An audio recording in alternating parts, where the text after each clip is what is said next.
Hello friends, তোমাদের সকলকে আমাদের চ্যানেলে আরেকবার স্বাগত। তোমরা যারা যারা নেক্সট ডাব্লিউপি কেপি এবং বিভিন্ন স্টেটের এক্সাম দেবে, তোমাদের জন্য কিন্তু ক্লাসটি খুব গুরুত্বপূর্ণ। ঠিক আছে, ক্লাসে যে সমস্ত প্রশ্ন রয়েছে তোমরা সকলেই কিন্তু মনোযোগ সহকারে দেখবে, কারণ সকল প্রশ্নই কিন্তু বেশিরভাগই প্রিভিয়াস ইয়ারের প্রশ্ন। ঠিক আছে, দেখো আজকের প্রথম প্রশ্ন আমাদের, মিস্ট্রাল কী ধরনের বায়ু? মিস্ট্রাল কী ধরনের বায়ু?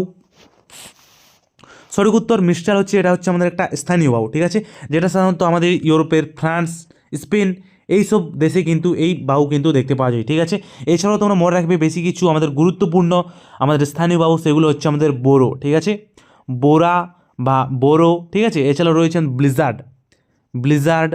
ঠিক আছে, এছাড়া রয়েছে আমাদের পম্পেরো। এগুলো সমস্তই কিন্তু খুব গুরুত্বপূর্ণ কিন্তু স্থানীয় বায়ু। ঠিক আছে, মনে রাখবে।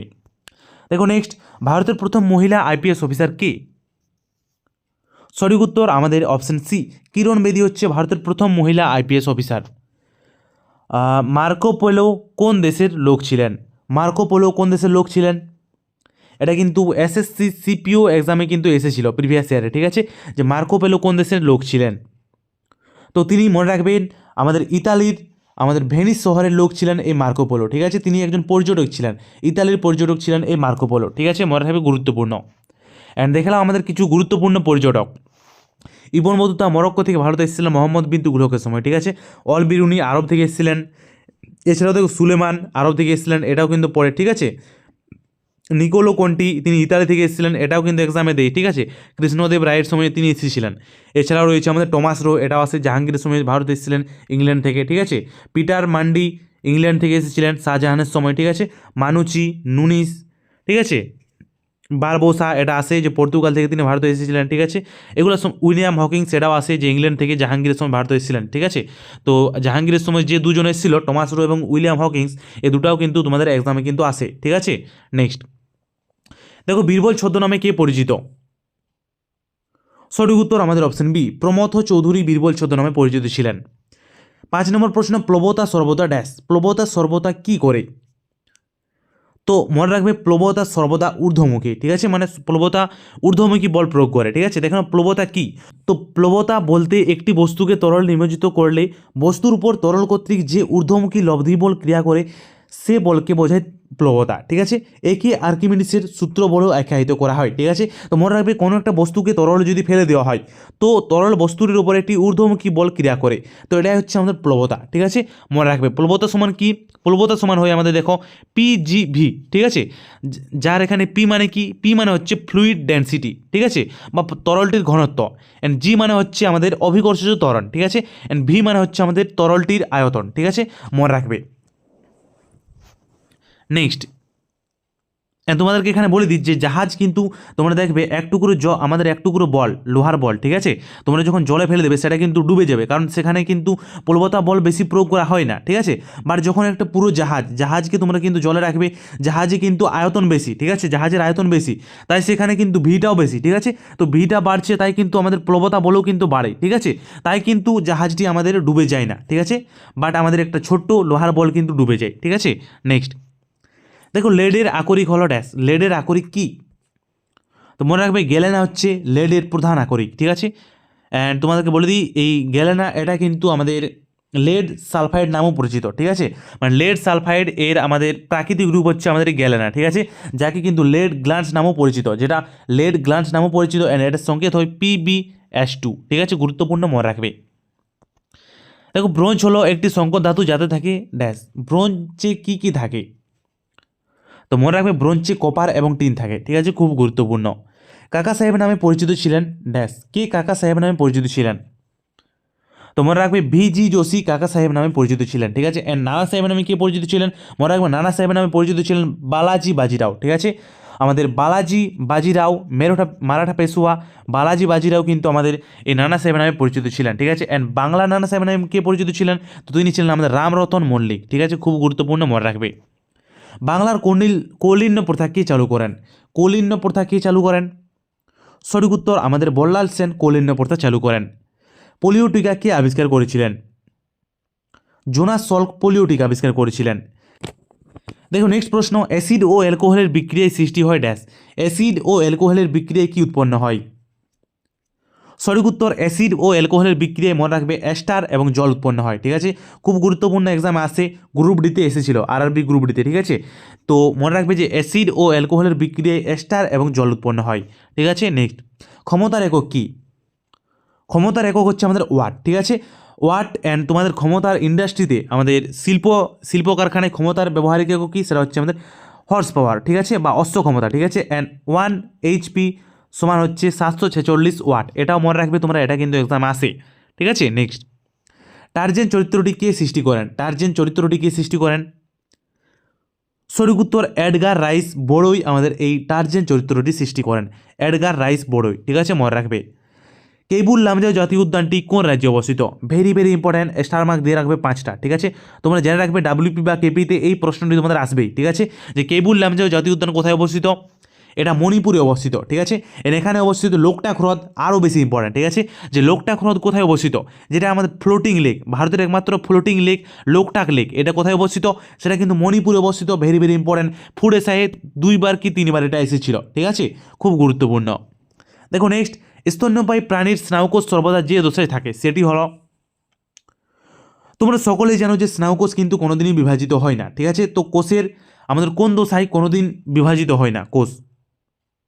তো মনে রাখবে কোষ G0 দশায় আমাদের বিভাজিত হয় না। ঠিক আছে, নেক্সট, দেখো তোমাদেরকে বলে দিই, কোষের আমাদের দশার মধ্যে 2 ধরনের দশা হয়। সেটা হচ্ছে ইন্টারফেজ দশা, যেটা G1 থেকে আমাদের G1 থেকে S দশা পর্যন্ত, G2 দশা পর্যন্ত, যেটাকে বলা হয় আমাদের ইন্টারফেজ দশা। ঠিক আছে, অ্যান্ড এই যেখানে মাইটোসিস মিওসিস হয় সমস্ত কিছু, এটাকে বলা হয় আমাদের মাইটোটিক ফেজ। ঠিক আছে, এখানে কিন্তু প্রোফেজ, মেটাফেজ, এনাফেজ, টেলোফেজ বিভিন্ন রকমের দশা বা কোষ বিভাজন ঘটে। ঠিক আছে, তো মাইটোটিক ফেজে আমাদের কোষ বিভাজন ঘটে, মনে রাখবে। ঠিক আছে, অ্যান্ড G1 দশা, এখানে কিন্তু কোষের বৃদ্ধি দশা G1 দশাকে বলা হয়। ঠিক আছে, অ্যান্ড S দশাকে বলা হয় আমাদের সংশ্লেষণ দশা। ঠিক আছে, যেখানে ডিএনএ সংশ্লেষ ঘটে আমাদের এস দশায়। ঠিক আছে, অ্যান্ড আমাদের G2 দশাও কিন্তু কোষের বৃদ্ধি দশা। ঠিক আছে, তো এই G1 দশার মধ্যেই কিন্তু একটা ক্ষুদ্রতম অংশে কিন্তু এই G0 দশা কিন্তু ঘটে। ঠিক আছে, মনে রাখবে, গুরুত্বপূর্ণ।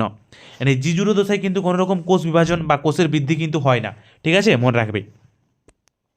দেখো ভারতের, অ্যান্ড তোমাদেরকে এখানে আরও বলে দিই যে G0 দশা আমাদের আমাদের মানুষের মধ্যে আমাদের স্নায়ুকোষে এবং আমাদের হৃদকোষে দেখা যায়, হৃদকোষে।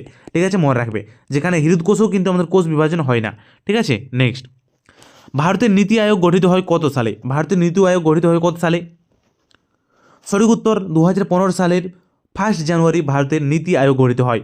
আগে পরিকল্পনা কমিশন ছিল, পরিকল্পনা কমিশনের পরিবর্তে আমাদের নীতি আয়োগ গঠিত হয়। ঠিক আছে, এটা চেয়ারম্যানকে মনে রাখবে, ভারতের প্রধানমন্ত্রী নীতি আয়োগের চেয়ারম্যান হন। ঠিক আছে, এই নীতি আয়োগ এটা কিন্তু কোনো সাংবিধানিক সংস্থা নয়। ঠিক আছে, মনে রাখবে, এখানে নীতি আয়োগের কথা কোনো সংবিধানে কিন্তু উল্লেখ নেই। ঠিক আছে, এটা একটা অসাংবিধানিক বডি। ঠিক আছে, মনে রাখবে। সেন্ট্রাল মাইনিং রিসার্চ সেন্টার কোথায় অবস্থিত? মনে রাখবে, আমাদের ধানবাদে অবস্থিত সেন্ট্রাল মাইনিং রিসার্চ সেন্টার। প্রথম ভারতীয় মহিলা যিনি এশিয়ান গেমসে স্বর্ণপদক জিতেছেন তিনি হচ্ছেন কমলজিৎ সান্ধু। ঠিক আছে, প্রথম এশিয়ান গেমস হয় দিল্লিতে। ঠিক আছে, 1951 সালে। 1951 সালে দিল্লিতে প্রথম কিন্তু এশিয়ান গেমস আয়োজিত হয়েছিল, মনে রাখবে। নিচের কোনটি সঠিকভাবে মিলিত নয়? দেখো বোকারো স্টিল প্ল্যান্ট ঝাড়খণ্ডে, এটা কিন্তু ঠিক। রাউরকেল্লা স্টিল প্ল্যান্ট উড়িষ্যাতে, এটাও কিন্তু ঠিক। দুর্গাপুর স্টিল প্ল্যান্ট পশ্চিমবঙ্গে, এটাও কিন্তু ঠিক। বাট ভিলাই স্টিল প্ল্যান্ট এটা কিন্তু মহারাষ্ট্রে নয়। আমাদের ভিলাই স্টিল প্ল্যান্ট এটা কিন্তু আমাদের কোথায় অবস্থিত? এটা আমাদের ছত্তিশগড়ে অবস্থিত। ঠিক আছে, মনে রাখবে, গুরুত্বপূর্ণ। ব্রিটিশ ভারতে কার্লাইল সার্কুলার কি এবং কবে তা ঔপনিবেশিক ভারতে প্রবর্তিত হয়? কার্লাইল সার্কুলার, সঠিক উত্তর দেখো অপশন ডি। কার্লাইল সার্কুলার 1905 সালের একটি ডিক্রি, যার বলে বঙ্গভঙ্গ বিরোধী জাতীয়তাবাদী আন্দোলনে ছাত্রছাত্রীদের অংশগ্রহণ রোধ করার উদ্যোগ নেওয়া হয়। ঠিক আছে, তো মনে রাখবে, আমাদের জাতীয়তাবাদী আন্দোলনে মানে বঙ্গভঙ্গ বিরোধী জাতীয়তাবাদী আন্দোলনে ছাত্রছাত্রীদের অংশগ্রহণ রোধ করার জন্য আমাদের কার্লাইল সার্কুলার জারি করা হয়। ঠিক আছে, 1905 সালে, মনে রাখবে।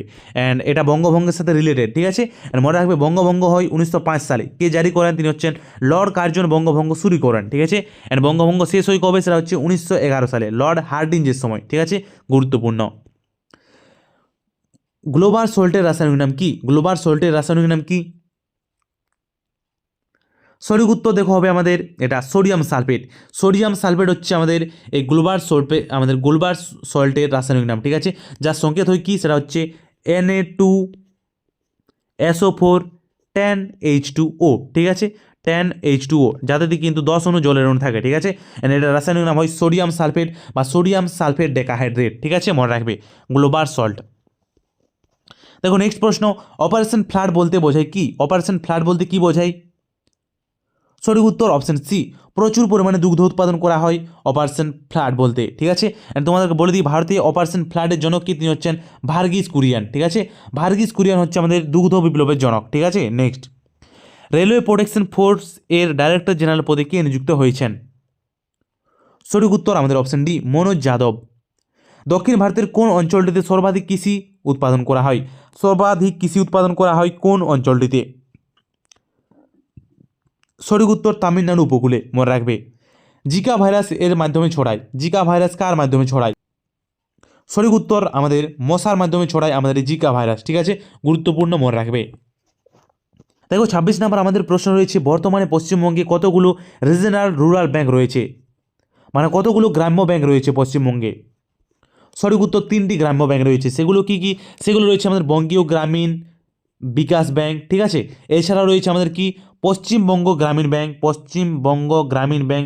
এছাড়া রয়েছে আমাদের উত্তরবঙ্গ ক্ষেত্রীয় গ্রামীণ ব্যাংক, ঠিক আছে, উত্তরবঙ্গ ক্ষেত্রীয় গ্রামীণ ব্যাংক। টোটাল কিন্তু আমাদের 3টি পশ্চিমবঙ্গে কিন্তু গ্রামীণ ব্যাংক রয়েছে, ঠিক আছে, গুরুত্বপূর্ণ, মনে রাখবে। গোল্ডেন কোয়াড্রিলেটার কিসের সাথে সম্পর্কিত? খুব গুরুত্বপূর্ণ, ভেরি ভেরি ইম্পর্ট্যান্ট। গোল্ডেন কোয়াড্রিলেটার বা সোনালী চতুর্ভুজ কিসের সঙ্গে সম্পর্কিত? তো মনে রাখবে, এটা মহাসড়ক নির্মাণের সাথে সম্পর্কিত, ঠিক আছে। গোল্ডেন কোয়াড্রিলেটার এটা কিন্তু ভারতের আমাদের 4টি মহাসড়ককে, আমাদের মহানগরকে কানেক্ট করেছে, যেগুলো হচ্ছে আমাদের মুম্বাই, দিল্লি, কলকাতা অ্যান্ড চেন্নাই। এই 4টি আমাদের মহানগরকে কানেক্ট করেছে আমাদের গোল্ডেন কোয়াড্রিলেটার। ভারতের কোন অঞ্চলে বিশ্বের একক বৃহত্তম প্যারাসাইট রিজার্ভ রয়েছে? ভারতের কোন অঞ্চলে বিশ্বের একক বৃহত্তম প্যারাসাইট রিজার্ভ রয়েছে? সেটা রয়েছে আমাদের কুড়ুপ্পা অঞ্চলে, ঠিক আছে, যেটা কিন্তু ঝাড়খণ্ডের মধ্যে পড়ে, ঝাড়খণ্ডের কুড়ুপ্পা অঞ্চলে, ঠিক আছে, মনে রাখবে। দেখো আমাদের বাগলিওর জলবিদ্যুৎ প্রকল্প কোন নদীতে অবস্থিত? বাগলিওর জলবিদ্যুৎ প্রকল্প কোন নদীতে অবস্থিত? সঠিক উত্তর চেনাব নদীতে অবস্থিত আমাদের বাগলিওর জলবিদ্যুৎ প্রকল্প। জুনা খাঁ কার ছদ্মনাম ছিল? সঠিক উত্তর মোহাম্মদ বিন তুগলকের ছদ্মনাম ছিল জুনা খাঁ। ভারতীয় সংবিধানের কোন ধারায় সংবিধান সংশোধন করা হয়? সঠিক উত্তর 368 নম্বর ধারায়, ঠিক আছে। অ্যান্ড সংবিধান সংশোধন প্রণালী এটা কিন্তু দক্ষিণ আফ্রিকার সংবিধান থেকে নেওয়া হয়েছে, ঠিক আছে, মনে রাখবে। আরাবল্লী পর্বতশ্রেণী কোন জাতীয় পর্বত? তো এটা একটা ক্ষয়জাত পর্বত। কে ভারতের প্রথম জাতীয় পতাকার পরিকল্পনা করেন? সঠিক উত্তর হবে আমাদের ভগিনী নিবেদিতা, ঠিক আছে। অ্যান্ড তোমাদেরকে বলে দিই যে আমাদের ভারতের জাতীয় পতাকার নকশা তৈরি করেন কে? তিনি হচ্ছেন আমাদের পিঙ্গালি ভেঙ্কাইয়া, ঠিক আছে। তোমাদেরকে বলে দিই আমাদের ভারতের জাতীয় পতাকা এটা কিন্তু খাদি কাপড়ের তৈরি, ঠিক আছে। এটা রেশিও হচ্ছে 3:2, ঠিক আছে, গুরুত্বপূর্ণ, মনে রাখবে। দেখো নেক্সট, সুস্থ মানুষের 100 ml রক্তে হিমোগ্লোবিনের পরিমাণ কত? 100 ml রক্তে হিমোগ্লোবিনের পরিমাণ কত? সঠিক উত্তর 14.5 গ্রাম, ঠিক আছে। অ্যান্ড নেক্সট প্রশ্ন, আকবরের রাজস্বে কে ভূমি রাজস্ব আদায় করতেন? সঠিক উত্তর আকবরের রাজস্বে কে ভূমি রাজস্ব আদায় করতেন বা আকবরের ভূমি রাজস্ব মন্ত্রী কে ছিলেন? তো তিনি হচ্ছেন রাজা টোডরমল, ঠিক আছে। নেক্সট, টেনিদা চরিত্রের স্রষ্টা কে? সঠিক উত্তর হবে আমাদের দেখো নারায়ণ গঙ্গোপাধ্যায় হচ্ছে টেনিদা চরিত্রের স্রষ্টা, ঠিক আছে। আজকের প্রশ্নগুলি খুবই গুরুত্বপূর্ণ ছিল, WP স্পেশাল প্রশ্ন ছিল, ঠিক আছে। তো ক্লাসটি কেমন লাগলো নিশ্চয়ই তোমরা কমেন্টে জানাবে, ঠিক আছে। অ্যান্ড ওকে, বাই, তোমরা সকলে ভালো থাকবে, ঠিক আছে, ওকে, গুড নাইট।